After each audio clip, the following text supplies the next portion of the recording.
A storm is coming. Mankind faces ruin and despair. The world is changing, yet hope remains in the hearts of the people. We go about our daily lives never knowing the forces that can change our destinies forever. We are oblivious, ignorant like sheep to the slaughter. This night, in the year of our Lord 1047, marks the beginning of our journey together. A journey into darkness, into madness. I watch him from the shadows. Is he the one? He has come far already, but he will be tested to the very limits of human endurance and beyond. This night he rides looking for the old gods, armed with an amulet that has led him here. Tonight he will begin his journey into oblivion.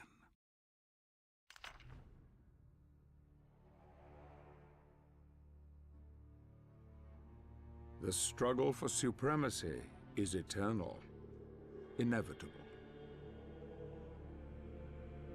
Victory is the natural objective of every creature on this world. They will kill and die for their kind to dominate. Some call this eternal struggle equilibrium, the balance between light and darkness.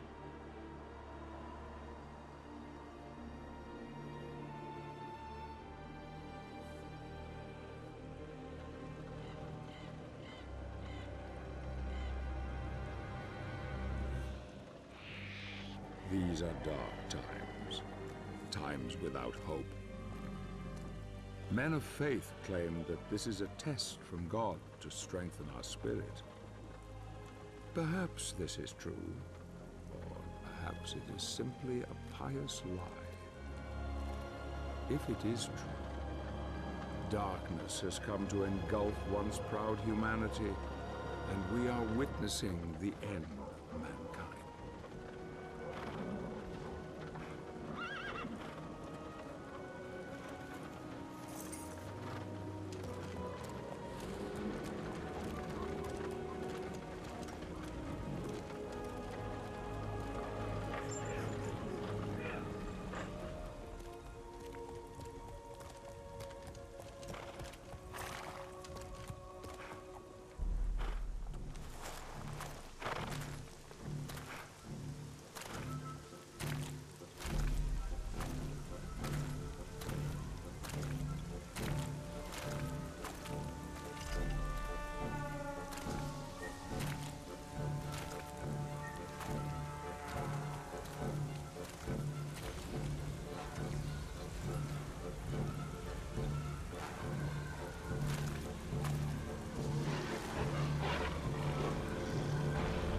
Hello everybody, it's ImmortalRebellion here, and welcome to Castlevania Lords of Shadow.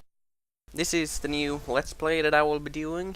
It's gonna be sort of a more high-effort video type thing, as in I will sit and play the game and record it without commentary, and then I will talk over it, like I'm doing now, so it's post-commentary. And the reason for that is that it allows me to play better, because I've tried to play this games where you have to focus a bit more than in other games, and I try to play them with commentary and I do crap at them. One of those games is Mirror's Edge. I usually do really good in the game, but when I try to talk at the same time as playing, I'm not doing so good anymore, so yeah.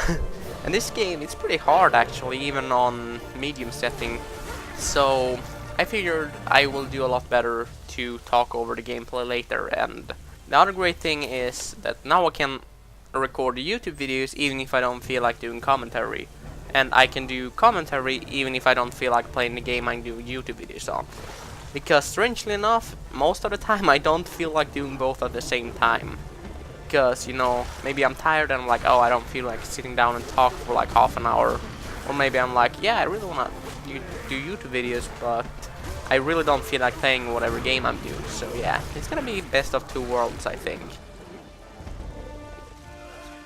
So this game is newly released for PC. I think it was first released for like the consoles back in I think 2010 or something.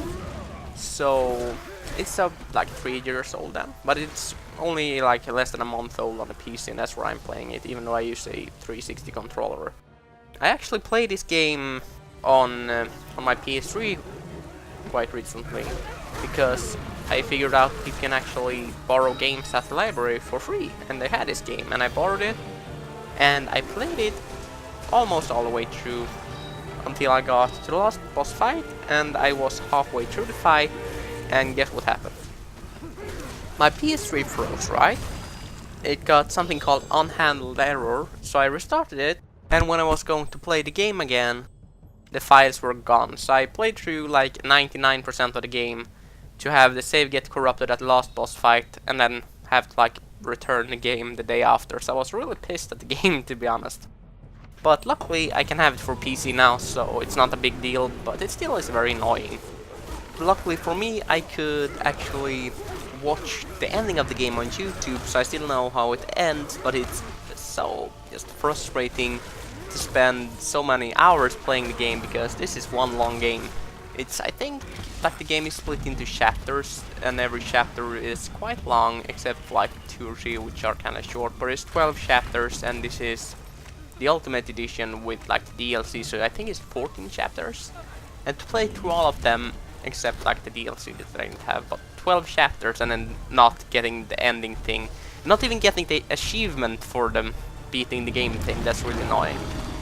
But I have to say, as of lately, this is one of my favorite games I played in a while, because I really like the sort of dark, sort of gothic style setting of the game, and they really did get all sort of like Boo haunted house type stories in there. I mean, there's vampires, and there is you know, werewolves, and there is demons, and pretty much everything, even freaking mandrakes, which is gonna be fun, because when we get to the part with the mandrakes, I'm gonna teach you everything I know about them, because you'll be surprised how much I know about mandrakes, because well, let's just say that the band I really like have a song called Mandrake, and it took me quite a while to figure out that they weren't singing about someone who was half man, half dragon. They were in fact singing about a freaking plant. And yeah, that caused me to spend a lot of time reading up about mandrakes on Wikipedia, so expect to learn that whenever we come around to that. And as you see, this game, it's sort of a, you know, your, like, not really your average, but it's a third-person hack and slash. A lot of people compare it to God of War. I never played God of War more than like 30 minutes on my PSP on a demo I had, so I can't really say much about it, but it seems to be a bit similar, I guess you can say. And it's really fun, but it's a bit hard when you start it, but once you get over the learning curve, I guess you can say, it's becoming actually really fun, and I'm looking forward to playing it again, and hopefully you look forward to watch it. Who are you? I am Gabriel. I have traveled here seeking the Guardian of the Lake. You are from the Order? They sent you? How do I find him? He will find you. In the forest.